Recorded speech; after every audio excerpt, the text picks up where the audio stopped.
स्थापना की आवश्यकता क्यों पड़ी? क्योंकि हिंदू समाज बटा हुआ था।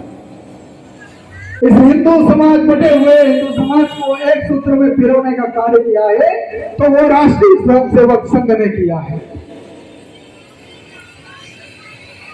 चाहे 1947 के विभाजन के विभीषिका के समय पाकिस्तान से आने वाले हिंदुओं की सहायता हो, चाहे उनको चिकित्सा, रहने के लिए सुविधा, भोजन के लिए सामग्री देने का कार्य हो, तो यह राष्ट्रीय स्वयंसेवक संघ ने किया है।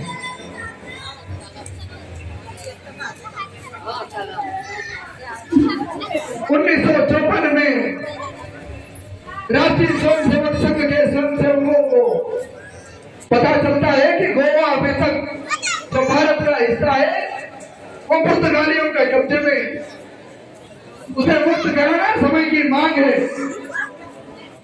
तब राष्ट्रीय स्वयंसेवक संघ के स्वयंसेवक राजा भाव महाकाल जैसे कार्यकर्ता स्वयंसेवक वहां पहुंचते हैं, सेना के साथ में गोवा मुक्ति आंदोलन चलाते हैं, सेना का सहयोग करते हैं और पुर्तगालियों को वहां से भगाते हैं और गोवा की भूमि को स्वतंत्र करवाते हैं। राष्ट्रीय स्वयंसेवक संघ सेवा कार्यक्रम का कार्य नहीं तो आंदोलन का कार्य भी करती है। चाहे वो 1954 में गोवा मुक्ति का आंदोलन हो, चाहे 1992 की बाबरी ढांचा गिराने के लिए करने वाली कार सेवा हो, चाहे वो साइन बोर्ड का आंदोलन हो। साइन बोर्ड के आंदोलन के बारे में मैं आपको बता देना चाहता हूं मित्रों कि साइन बोर्ड की जमीन जो हिंदुओं की थी, हिंदू मंदिर की थी, उस जमीन को जब राष्ट्रद्रोहियों को दिया जाता है तत्कालीन सरकार द्वारा, तो संघ की प्रेरणा से समाज की माताएं, बहनें, मातृशक्तियां और पुरुष जन जेल भरो आंदोलन का आह्वान करते हैं। मातृशक्तियां जब जेल में जाती है तो अपना परिचय किस नाम से देती है कि ये हिंदुओं की जमीन है, ये सनातनियों की जमीन है और हम दुर्गा है, हम काली है, हम सीता है, हम सती है। ये नाम बताकर जेल भरो आंदोलन किया जाता है। पुरुष वर्ग जब जेल भरो आंदोलन में सहभागिता करते हैं तो स्वयं का नाम कोई राम बताता है, कोई शिव बताता है, कोई कृष्ण बताता है। इस प्रकार से जेल भरो आंदोलन किया जाता है। हमारी अस्मिता, हमारा गौरव, सनातन संस्कृति का परिचायक राम सेतु को जब तत्कालीन सरकार तोड़ने का प्रयास करती है, षड्यंत्र करती है, तब राष्ट्रीय स्वयंसेवक संघ पूरे देश भर में 4 घंटे तक चक्का जाम करता है। इस प्रकार से संघ आंदोलनकारी भी रहा है। तो संघ केवल समाज के एक हिस्से में नहीं, तो अलग अलग सभी प्रकार के समाज के हिस्सों में जाने के लिए अलग अलग प्रकार के संगठनों की स्थापना करता है। जब हम बात करते हैं कि शिक्षा क्षेत्र में संघ कैसे काम करेगा, तो शिक्षा क्षेत्र में संघ विद्या भारती बनकर काम करेगा। विद्यार्थियों की समस्याओं के समाधान के लिए, विद्यार्थियों की आवाज उठाने के लिए संघ कैसे काम करेगा, तो अखिल भारतीय विद्यार्थी परिषद बनकर संघ विद्यार्थियों की समस्याओं के समाधान के लिए आंदोलन करेगा। मजदूरों के हित में यदि संघ कैसे काम करेगा ये पूछा जाता है, तो भारतीय मजदूर संघ बनकर मजदूरों के क्षेत्र में संघ काम करता है। किसानों के हित की आवाज कौन उठाएगा, तो किसान संघ बनकर राष्ट्रीय स्वयंसेवक संघ किसानों की आवाज उठाता है। समाज के अन्य क्षेत्र में अन्य प्रकार से संगठनों की स्थापना कर संघ अपना काम करता है।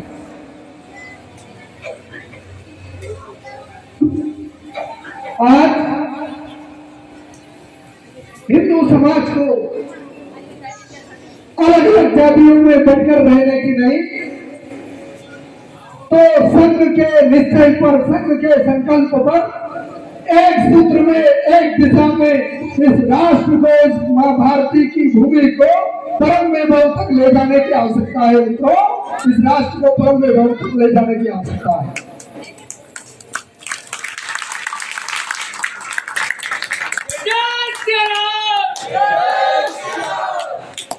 जब हम बात करते हैं संघ के सेवा कार्य, सिलेंडर कम बढ़ गए हैं तो अपने घरों में अस्पताल की सुविधाओं को प्रारंभ करने का काम करता है तो वो राष्ट्रीय स्वयंसेवक संघ है। चाहे पलायित हिंदुओं को या पलायित किसी भी व्यक्ति को जब कोई किसी दूसरे राज्य से अपने राज्य में जाता था तो उसको भोजन सामग्री प्रदान करने का काम राष्ट्रीय स्वयंसेवक संघ ने किया है। आज हमें जातियों में बंटने की नहीं, तो संघ के संकल्प में, संघ की दिशा में हमें एक दिशा में चलने का कार्य करना है। समय की मर्यादा है तो मीडिया पर रील स्कोर ढूंढता है। हमारी हिंदू बहनें अश्लील गानों पर अर्धनग्न होकर नृत्य करती दिखाई देती है। क्या समाज हिंदू युवा भाइयों से यह अपेक्षा करता है? अरे जिस चरित्र को बचाने के लिए रानी पद्मिनी ने 16,000 रानियों के साथ में जोड़ कर लिया था, आत्मदाह कर लिया था, क्या उनकी वंशज अब अर्धनग्न होकर इस समाज के सामने अश्लीलता पूर्ण गानों पर नृत्य करेगी? क्या समाज की यह अपेक्षा है हमसे?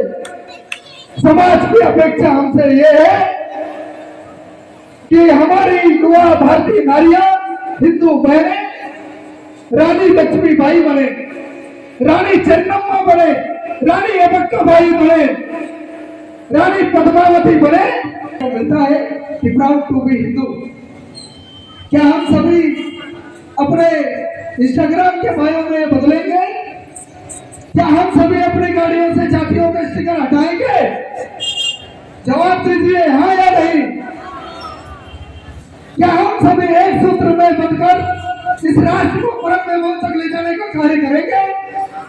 तो दोनों हाथ की मुट्ठियों को बंद करके मेरे साथ एक नारा लगाइए, भारत माता की, भारत माता की, वंदे मातरम, जय श्री राम, वंदे मातरम, जय श्री राम, वंदे मातरम, जय श्री राम, वंदे मातरम, जय श्री राम। अब मैं आपसे एक संकल्प और चाहता हूँ, आप सभी अपने दोनों हाथ उठाइए और मेरे दोहराने के बाद दोहराइए।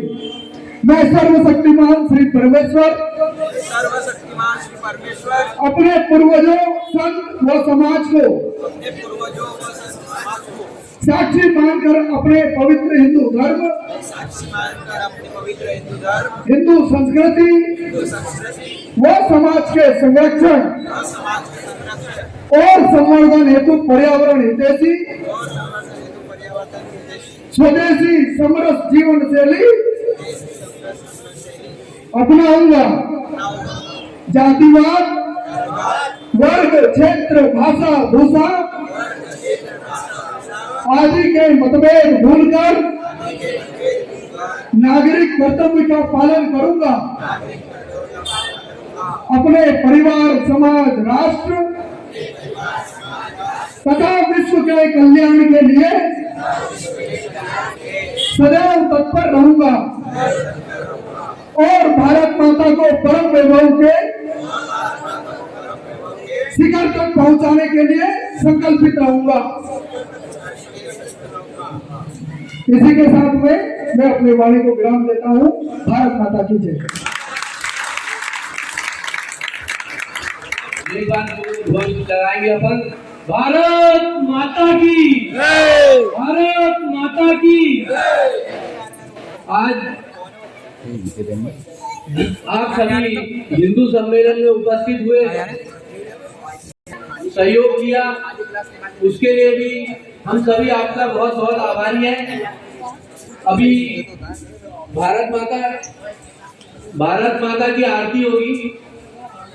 इसके लिए सभी और इसके पश्चात भोजन प्रसादी जो है सभी को साथ में अपन ग्रहण करेंगे। तो आप सभी से निवेदन है कि खड़े हो जाएं और ये सूचना दी शुल्क केवल 20 रुपए है। भोजन के पश्चात सब वहाँ से शुल्क प्राप्त करेंगे और जाएंगे। आरती लगा दो भाई, नीचे से नहीं, नीचे से ऊपर, आरती नीचे से ही करना है। स्टैंड पे कर दूंगा ना, नीचे से ही आरती करना है। हाँ, नीचे भी समाज को आरती करना है। बोलिए भारत झुकी है बड़ी है दीपावल से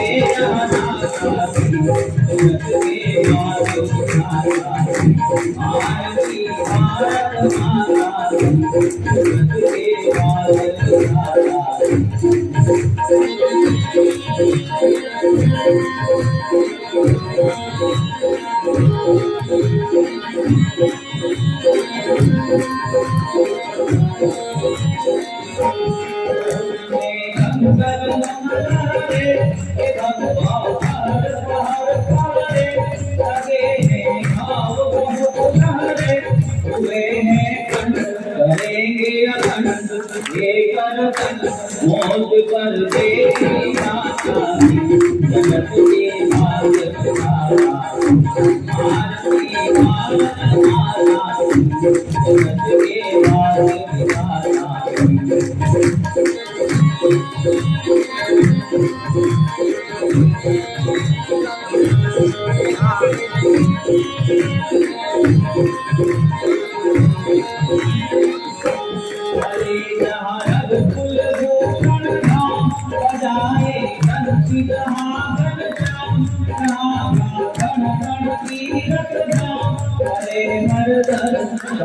शुभ कर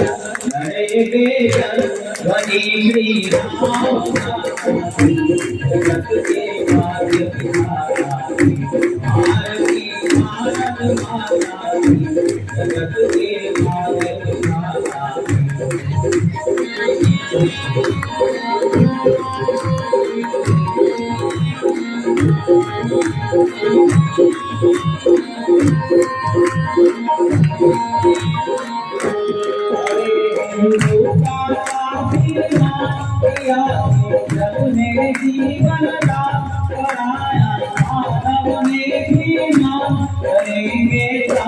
हाथ में उठा कर शपथ की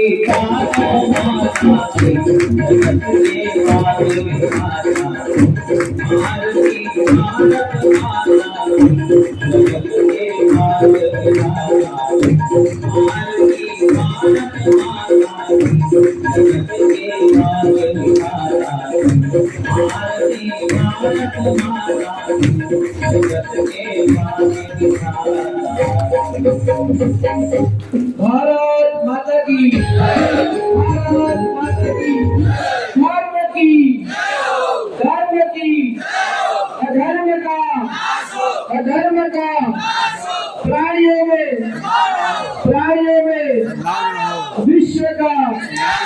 विश्व का गौ माता की गो हत्या काशी मैया की, गंगा मैया की, श्री राम जन्मभूमि की, श्री कृष्ण जन्मभूमि की, नमः पार्वती पते हर हर महादेव।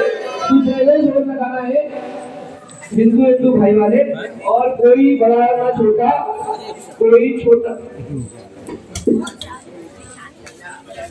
ठीक है लगाएंगे आप। मैं बोलूंगा यहाँ से